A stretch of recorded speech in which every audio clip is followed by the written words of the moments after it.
మాంగళ్య shopping mall ఆర్సీపురంలో Ambedkar statue ఎదురుగా July 12న రాశి ఖన్నా చేతుల మీదుగా గ్రాండ్ ఓపెనింగ్. కాళేశ్వరం చుట్టూ తెలంగాణ రాజకీయాలు రాజుకుంటున్నాయి. బీఆర్ఎస్ నేతల పంప్ హౌస్ సందర్శనతో ఈ హీట్ తారాస్థాయికి చేరిపోయింది. కాళేశ్వరంపై కేసీఆర్కు సీఎం రేవంత్ రెడ్డి సవాల్ చేస్తే సీఎం వ్యాఖ్యల్ని తప్పుపడుతూ Harish Rao power point presentation ఇచ్చారు. మరోవైపు కాంగ్రెస్ బీఆర్ఎస్ డైవర్షన్ పాలిటిక్స్ చేస్తున్నాయంటూ బీజేపీ మండిపడుతోంది.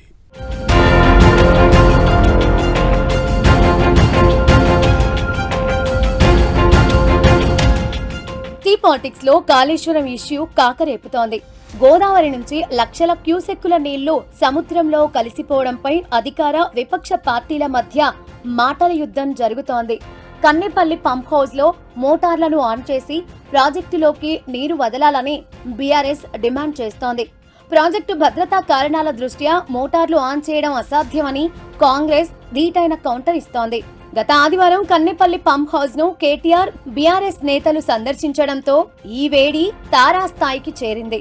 ఈ సందర్భంగా రేవంత్ సర్కార్ అనుసరిస్తున్న విధానాలపై కేటీఆర్ తీవ్ర విమర్శలు చేశారు. కాళేశ్వరంపై మంత్రి ఉత్తమ్ కుంటిసాకులు చెబుతున్నారని విమర్శించారు. వెంటనే పంపులు ఆన్ చేసి నీటిని ఎత్తిపోయాలని డిమాండ్ చేశారు. కాంగ్రెస్ ప్రభుత్వం స్పందించకపోతే వేలాది మందితో కన్నెపల్లి పంప్ హౌస్ ను ముట్టడించి మోటార్లు ఆన్ చేస్తామని హెచ్చరించారు. వారం రోజులు కేసీఆర్ కు ప్రభుత్వాన్ని అప్పగిస్తే ప్రాజెక్టును పూర్తి చేసి తెలంగాణను సస్యశ్యామలం చేసి చూపిస్తామన్నారు కేటీఆర్. రైతులకు మద్దతు ధర, బోనస్ వంటివి ఇవ్వాల్సి వస్తుందనే రేవంత్ ప్రాజెక్టును పట్టించుకోవడం లేదని కేటీఆర్ తీవ్ర విమర్శలు చేశారు. కన్నెపల్లి పంపు దగ్గర 1,00,000 క్యూసెక్కులు కిందికి పోతున్నాయి. ఆడ నువ్వు చేయాల్సిందల్లా 2 పంపులు చాలు చేస్తే చాలు, మొత్తం రాష్ట్రం అంతా సుభిక్షంగా అవుతుంది. కాళేశ్వరం ప్రాజెక్టు వల్ల దయచేసి ఆ పని చెయ్యు అంటే చేస్తలేడు.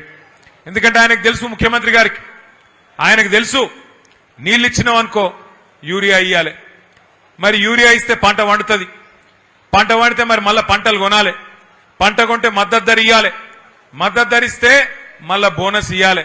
ఇక సప్పుడేక ఈ లొల్లెంత ఎందుకు, నీళ్లు లేకపోతే ఏ లొల్లి లేదన్నట్టు ఇవాళ నీళ్లు ఉండి కూడా పంటలను ఎండబెడుతున్నాడు, రైతులను ఇవాళ తొక్కుతున్నాడు ఈ రాష్ట్ర ముఖ్యమంత్రి రేవంత్ రెడ్డి. కాళేశ్వరంపై కేసీఆర్ కు సీఎం రేవంత్ రెడ్డి సవాల్ విసిరారు. కాళేశ్వరం ప్రాజెక్టుపై సమావేశాల్లో చర్చిద్దామని కేసీఆర్ కోరిన రోజు అసెంబ్లీ సమావేశాలు ఏర్పాటు చేస్తామని అన్నారు. మేడిగడ్డపై కేసీఆర్ ను మాట్లాడమంటే మిడిమిడి జ్ఞానం ఉన్నవారిని తమ మీదకు పంపుతున్నారన్నారు. కాళేశ్వరం విషయంలో ఏ దశలోనూ కేసీఆర్ బాధ్యతగా వ్యవహరించలేదంటూ రేవంత్ మండిపడ్డారు. రాబోయే 3 ఏళ్ల పాటు కాళేశ్వరం ప్రాజెక్టు నిర్మాణంలో మేజర్ కాంట్రాక్టర్ గా కేసీఆర్ కు బాధ్యతలు అప్పగించేందుకు తమకు ఎటువంటి అభ్యంతరం లేదని కూడా రేవంత్ వ్యాఖ్యానించారు. ఉప ముఖ్యమంత్రి గారు ఉత్తమ్ కుమార్ రెడ్డి గారు మిగతా మంత్రుల అనుమతితోటి ఎప్పుడు చెప్తే అప్పుడు చంద్రశేఖరరావు లెటర్ రాస్తే శాసనసభ పిలిచి చర్చ చేద్దాం, వాస్తవాలు అన్ని మాట్లాడదాం. మాట్లాడినాక ఒకవేళ అసెంబ్లీలో చంద్రశేఖరరావు గారికి ఎందుకు వాళ్ళు చంద్రశేఖరరావు గారు కన్విన్స్ చేసిందంటే 100% చంద్రశేఖరరావు గారికి అప్పచెప్తాం. మొత్తం 3 అప్పచెప్తాం. రాబోయే 3 ఏళ్ళు అప్పచెప్తాం. ఏం చేస్తాడు శని, వారం రోజులు కాదు. కాళేశ్వరం ప్రాజెక్టు ఎల్ఎన్టీని లేకపోతే మిగతా వాళ్ళని కాంట్రాక్టర్లను తీసేసి హోల్సేల్ గా మేజర్ కాంట్రాక్టర్ కింద ఈయన ఇచ్చేసి ఈయన కింద వాళ్ళందరిని అపాయింట్ చేసి మొత్తం ఆయనకే అప్పచెప్తాం. ఉన్నోళ్ళందరినీ 60C కింద టర్మినేట్ చేస్తావా, లేకుంటే ఆయన కింద వాళ్ళని చేసి ఈయన మొత్తం హెడ్ ఆఫ్ ద కాంట్రాక్టర్ గా చేసి వాళ్ళందరూ ఆయన దగ్గర పనిచేసిన వాళ్ళు వాళ్ళే కదా. ఆయన కావాల్సిన వాళ్ళందరినీ పెట్టుకొని దాన్ని ఎట్లా రిస్టోర్ చేస్తాడో చేయమనుండ్రి. కాళేశ్వరాన్ని కూలేశ్వరంగా మార్చిన పాపం కేసీఆర్దేనని సీఎం రేవంత్ ఆగ్రహం వ్యక్తం చేశారు. కేసీఆర్ది ఆర్థిక ఉగ్రవాద కుటుంబమని, కేసీఆర్, కేటీఆర్, హరీష్ రావు ఆర్థిక ఉగ్రవాదులని మండిపడ్డారు. 1,47,000 కోట్ల రూపాయలకు అంచనా పెంచి 1,02,000 కోట్ల రూపాయలు పేమెంట్ చేసి కట్టి ప్రారంభించిన 3 ఏళ్లలోనే కాళేశ్వరం కాస్త కూలిపోయి కూలేశ్వరం అయి కూర్చున్నాయి. మీకు అందిస్తే చేసిన నిర్వాకం అనేది దీన్ని విధ్వంసం అంటారు, ఫైనాన్షియల్ టెర్రరిస్ట్ అంటారు ఇంగ్లీష్లో.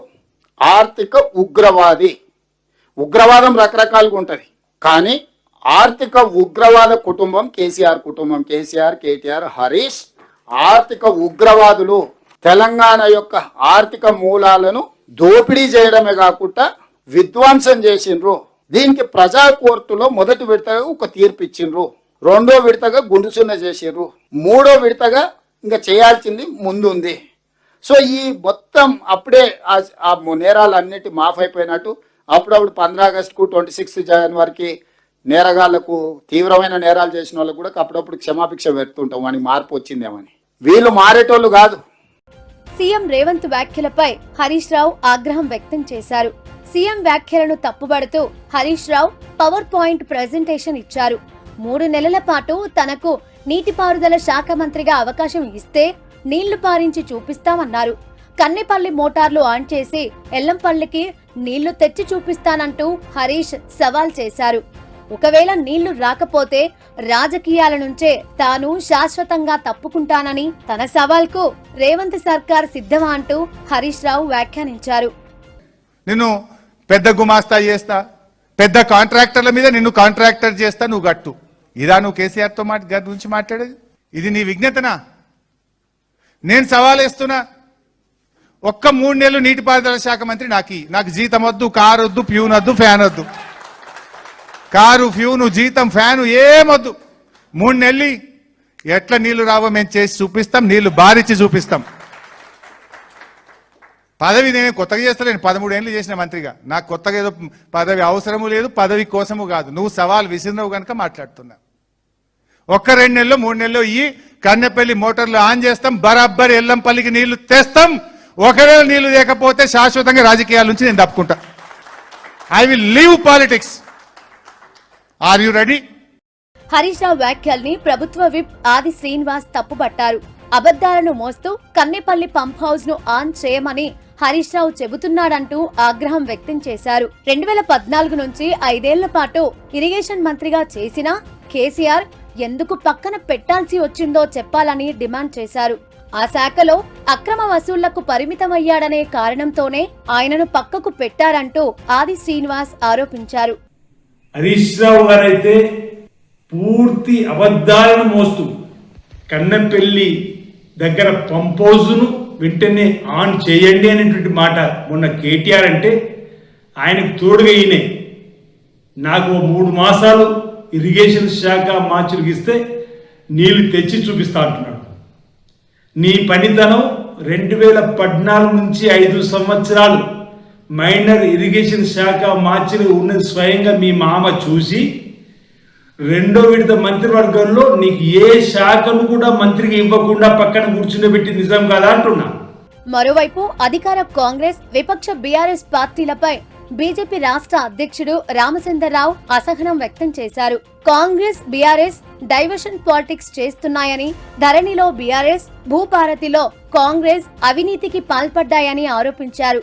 ఇది కాళేశ్వరంలో కూలేశ్వరం కాదని ఇది డ్రామేశ్వరం అంటూ బీజేపీ చీఫ్ ఎద్దేవా చేశారు. ధరణి, భూభారతి సంబంధించినటువంటి ఒక బయటపడుతుంది కాబట్టే ఈ 2 పార్టీలు కూడా కన్నేపల్లి ఏదో మేడిగడ్డ ఈ డ్యామ్స్ ఈ కాళేశ్వరం ప్రాజెక్టు తీసుకువచ్చి ప్రజల్ని తప్పుదారి పట్టించే డైవర్ట్ చేసే ప్రయత్నంలో భాగము. అందుకే నేను అన్నాను ఇది కాళేశ్వరము కూలేశ్వరం కాదు, ఇది డ్రామేశ్వరం అని అన్నా. ఎందుకంటే భూభారతిలో బయటపడ్డటువంటి ఒక ఏదో అవకతవకలు, ధరణిలో పడే అవకతవకల్ని వీళ్ళందరూ కూడా ఏదైతే వాళ్ళు బయటపడుతున్నదో ప్రజల్లో వెళ్తుందో దాన్ని డైవర్ట్ చేయడానికి ఈరోజు కాళేశ్వరం విషయాన్ని తీసుకువస్తున్నారు. మొత్తానికి కాళేశ్వరం ప్రాజెక్టు అంశంపై మాటల మంటలు రాజుకుంటున్నాయి. అధికార, విపక్ష పార్టీల మధ్య మాటల యుద్ధం కొనసాగుతోంది.